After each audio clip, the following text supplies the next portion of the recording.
Hey, fellow mathers, the wait is over. Register today for your Building Powerful Mathematics workshop. Y'all, registration is only open 3 times a year, so you don't want to miss out. Visit mathisfigureoutable.com/action to select your choice of workshop. You'll gain access to world-class professional development that will help you make a lasting impact in your students' lives. Save your spot at mathisfigureoutable.com/action. We'll see you on the inside. Hey, fellow mathers, welcome to the podcast where math is figure-outable. I'm Pam Harris, a former mimicker turned mather. And I'm Kim Montague, a reasoner who now knows how to share her thinking with others. At Math is Figureoutable, we are on a mission to improve math teaching. Because we know that algorithms are amazing human achievements, but y'all, they're terrible teaching tools because mimicking step-by-step procedures actually traps students into using less sophisticated reasoning than the problems are intended to develop. In this podcast, we help you teach mathing, building relationships with your students, and grappling with mathematical relationships. Thanks for joining us to make math more figure-outable. Hey. Kimberly. Yeah. What's up? Somebody said the other day, do you go by Kim or Kimberly? And I was like, when you say that, I only think of 2 people who ever call me Kimberly, and my mom did growing up sometimes. Your mom, maybe? Yeah. And I said, Pam does it sometimes, but I think mostly it's response to me saying Pamela. Kimberly. Yeah, I'm not sure I've ever heard anybody call you Kimberly. Yeah. It's a good name. It's fine. I like don't hate it. I don't hate it. Like my daughter-in-law's name is Kimberly. I like her a lot. Yeah, she's great. She is fantastic. All right. Okay. Hey, so we've said this before. We freaking love when you leave a review. Just super fun. It helps people find the podcast. Very short and sweet. Wow. Short and something. This is going to be a good one. Thanks for this short and sweet review. Samantha said at some point, I don't remember when it was, but she said, love, love, love the pod. Oh, it's super fun. All caps on that love one. Yeah, nice. Thank you, Samantha. That's very sweet. Cool. Well, we'll but take not that. straight. Absolutely. Not straight. Just very sweet. Sweet. Love the pod. That was a great review. Well left. Well left, Samantha. Nicely done. Okay. All right. Yeah, let's do a podcast. Let's do a podcast. Every once in a while, we ask our Journey members, our online coaching group, hey, what do you guys want to hear on the podcast? Like, what do you want to hear us talk about? And Lorna is one of our members who's like such a great learner and fantastic. She said, how about some more high school? So here you go, Lorna, just for you and all the other high school teachers. Just for you down under. Lorna's in Australia. Yeah. Yeah, here we go. Let's do some high school. And honestly, this, especially the beginning of this problem string is definitely 8th grade content. So 8th grade in high school. Okay, I'll be able to hang. Of course you will. Math is figureoutable. It is. Here we go. Kim. Yeah. If I were to just I'm going to give you 3 numbers, and I'm going to ask if you could just sort of brainstorm if there's any connection between the 3 numbers that you can think of.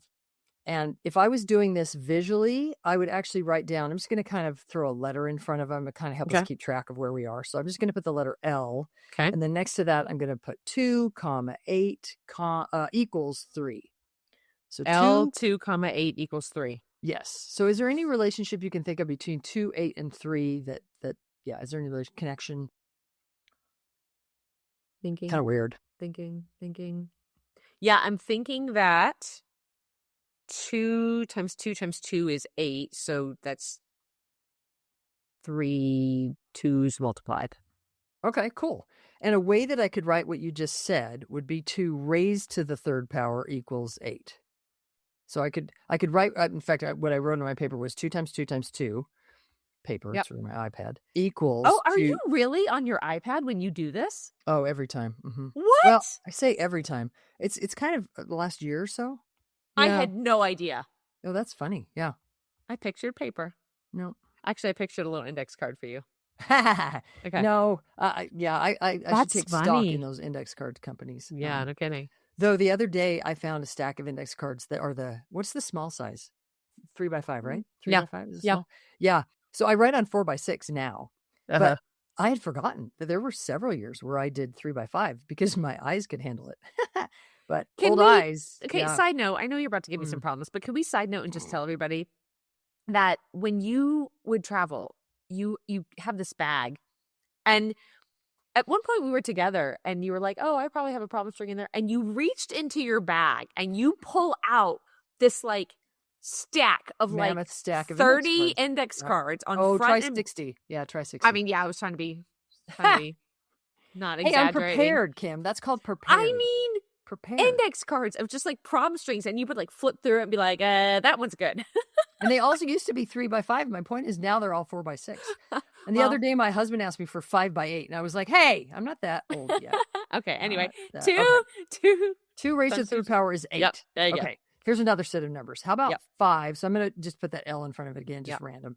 5, 25 equals 2. Is there any relationship between those numbers? Yeah. Okay. What? 5 squared is 25. So 5 to the second power is equal to 25. Okay, cool. Yeah.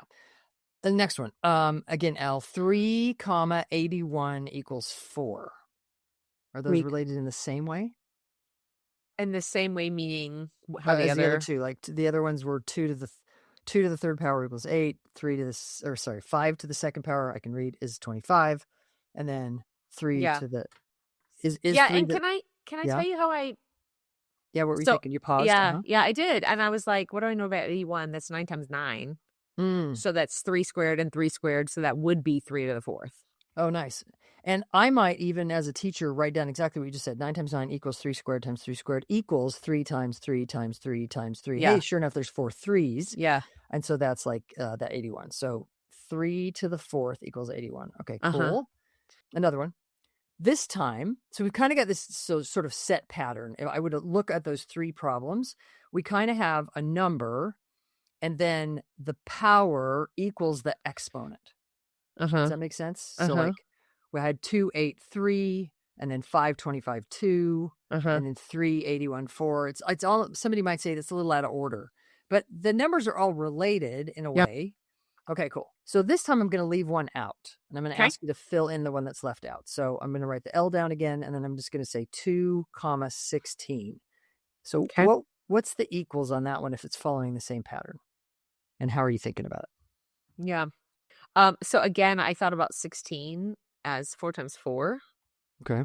And so I was thinking 2 squared times 2 squared. So it would be 2, 16 equals 4.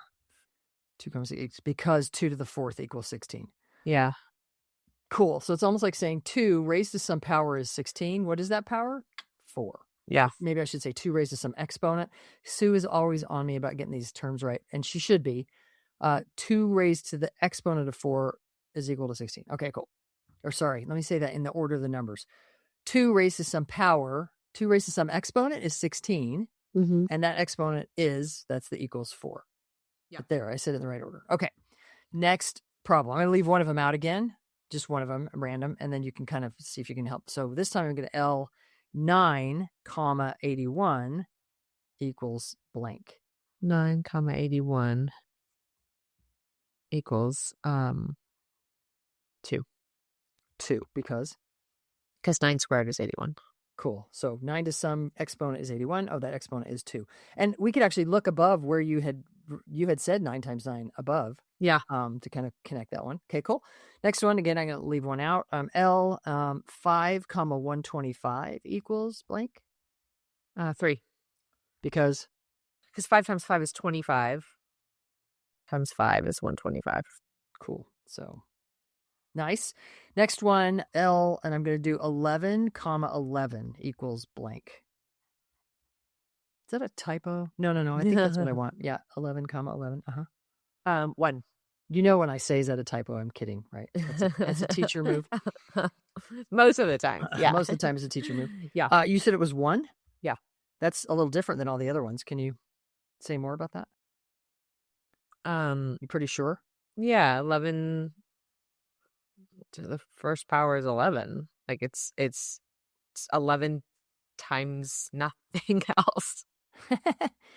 Any number to the first power is that number. Yeah. So that seems kind of helpful. Okay, cool. So mathematicians notice that there is this relationship between numbers and the exponents, and then that power that if I do the exponent, if I multiply that base times itself that many bases times itself, then we'll get that power. And they notice this relationship, and they call those exponential relationships. And they started to notice there were times when they wanted to solve for the exponent, exactly like you just did, where I said, well, I have 9 and 81. What's the exponent? If I have 5 and 125, what's the exponent? If I have 11 and 11, what's the exponent? And you were like, well, here's what it would be. And that was like sort of like solving an exponential equation. So like, for example, on the 5, 125, I could have written that as 5 to the x equals 125. But instead, I wrote it as 5 comma 125 equals x or equals blank. Mm-hmm. And so it was kind of this idea that if we have exponential relationships floating around, there are times where we have the base and we have the power, that number that we've multiplied it out to get, but we don't know the exponent. We don't know the missing exponent. Mm-hmm. And somewhere in history, and I don't actually know a whole lot of the history here, but somewhere in history, somebody said, hey, let's call that a logarithm. Now that word is a logarithm, not algorithm. So those are two different things. An algorithm is a series of steps to solve any problem, any type of problem in the class of problems. A logarithm is exactly expressing this relationship that we've been talking about. So I'm going to give you another. That's why I've been using the letter L. It hasn't been random. It was kind of get you ready for. What if I were to say that right underneath the problem we just had, L, where I had 11 comma 11 equals 1. This time I'm going to say log. I'm just going to finish the word now. So log. Then I'm going to write 8. Then I'm going to say of 6, a little tiny 8 down below. And then I'm going to say of 64. So the 64 is kind of on the same line as log, and the 8's like a little, what do you call that? Subscript. So log base 8 of 64, or log 64 base 8 is equal to what? So the numbers are in the same place as they were before. They should follow the same pattern. So I'm just going to tell you that we're still asking the question, 8 raised to what exponent gives you 64? 2. So you're going to fill in that blank with 2. So I know this is a verbal podcast, so I'm just going to read out loud what we have down now. We have log base 8 of 64 equals 2. And why again, Kim? Can you just say why again? Because 8 times 8 is 64. So 8 squared is 64. Nice. Okay. Yeah. So what if I just said, well, then I'm kind of curious about log base 42 of 42. What? That's just 1, because 42 to the first power is 42. What if I said log base 10 of 1,000 equals what? It's going to be 3. Because? Because I was thinking 100 times 10, and 100 is 10 times 10, and then times another 10. So 10 cubed equals 1,000. Therefore, log base 10 of 1,000 equals 3. What if I said, we're almost done, log base 16 of 4? I think that's a half. Say more. Because it's 4 times 4 is 16. It's you're dividing it. You said log 16 4? Log base 16 of 4. Yeah, I don't know how to say that. Yeah, I think it's a half. And let me, okay, so let's stick, it's a half, and I want to talk about that. And I just want to note that in that moment, sorry, I probably could have done this later, but in that moment, that was a social thing. When you're like, I don't know how to say that. That's social. How to say that is social. So you and I both don't really care that in the moment you're getting that right. Sure, I'm going to help you know that this is how we say that so that you sort of can communicate with other people. That's a communication thing. It's important, but it's not a math thing. So I'm not going to it's not a logical mathematical thing. I'm not going to get all tied up about that. So you do say that log base 16 of 4 or log of 4 base 16, usually log base 16 of 4. That could be either way. And you're saying it's 1/2. And I would wonder if you could put that in terms of an exponent. What's 16 raised to the 1/2 power is 4? Is that what you're saying? I think it's like -2. Is that right? No. 16 to the -2. So it's 1. It's if it's 16 to 1, it's 16. So, but if it's 2, it's 16 times 16. But if it's -2, oh man. I'm trying to decide, in my head right now, I'm trying to decide the difference between 1/2 and -2. I can hear that. Yeah. And I love that you're going both of those places. Maybe if in this moment, I might write. So we're sort of looking at 16 raised to some power equals 4. When you said 16 to the 1/2, I could also write that as the square root of 16 equals Yeah. 4. Is that right? Yeah. Okay. I could also write your 16 to the -2 as 1 divided by 16 squared. Is that 4? Say that again. 16 divided by 1 divided by 16 squared. 1 divided by 16 squared. No. Ah, okay. So I know why you were playing around with the negative. But that's You know what I think I'm struggling with right now is that Sure. I see the 16 and the 4. Like when I'm picturing like exponents, I don't also see the 4. Like, normally when you're thinking about, or at least what I've experienced is thinking about exponents and negative exponents. There's only one number there, like the 16. Oh, it's like an expression. It's an expression, not an equation. Yeah. Yeah. So it's, Oh, yeah. I think Yeah. I'm like, wait, hang on a second. Like, what number am I focusing on right now?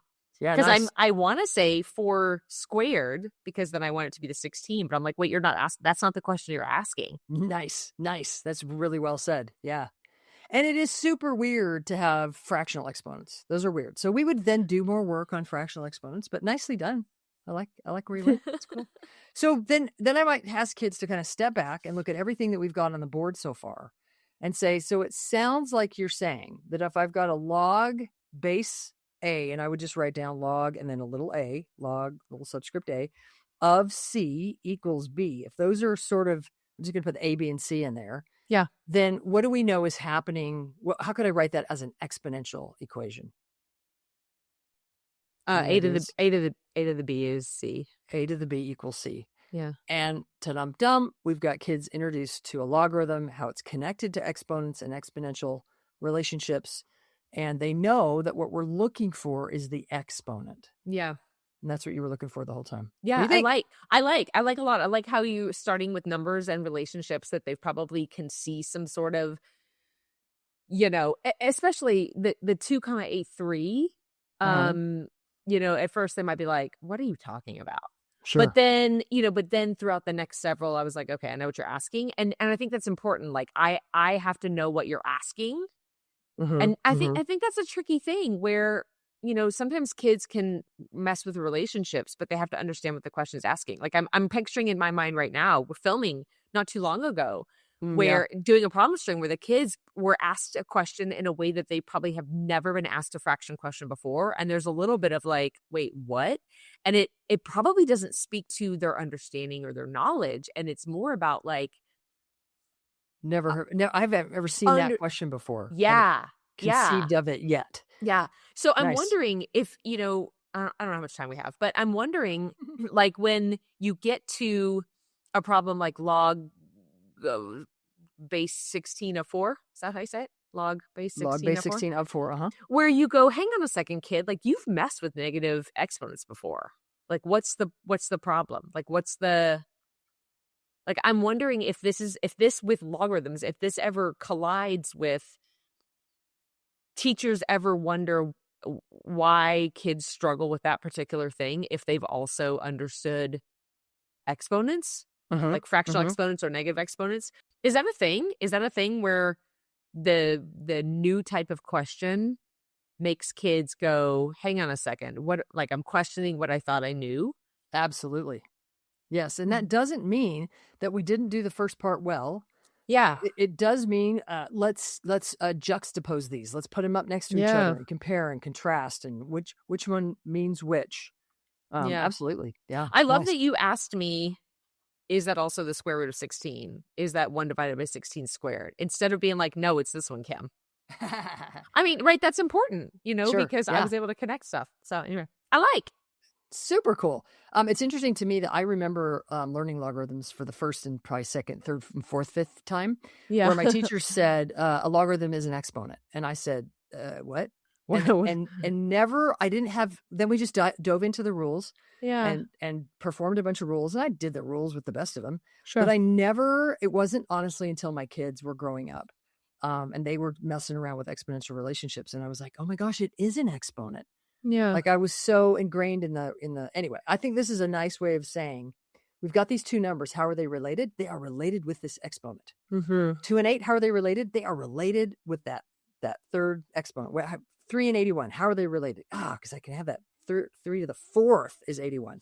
I think that's nice that these numbers are related in a way that is the exponent. Anyway, it's super helpful for me and everybody. Okay, cool. There you go. Y'all, this isn't the only intro to logarithms that I've got. I think there's a really nice way to do that graphically as well. I think I'd want to have multiple approaches to sort of thinking about logarithms.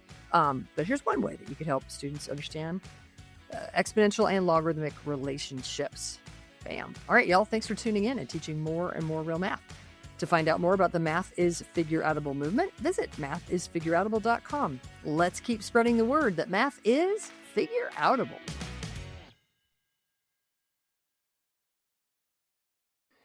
Y'all, did you hear the announcement? Workshop registration is open. It's in these workshops where you'll learn all the things that you need to make math more figureoutable. Select your workshop at mathisfigureoutable.com/action. K through 12 educators, we have a workshop for you. Build your numeracy, learn the teacher moves, equip yourself with the knowledge you need to have students naturally engaged in their learning. No matter what grade level you teach, we have a targeted workshop for you. Find the best workshop for you at www.mathisfigureoutable.com/action. Let's change the world together and make math more and more figureoutable.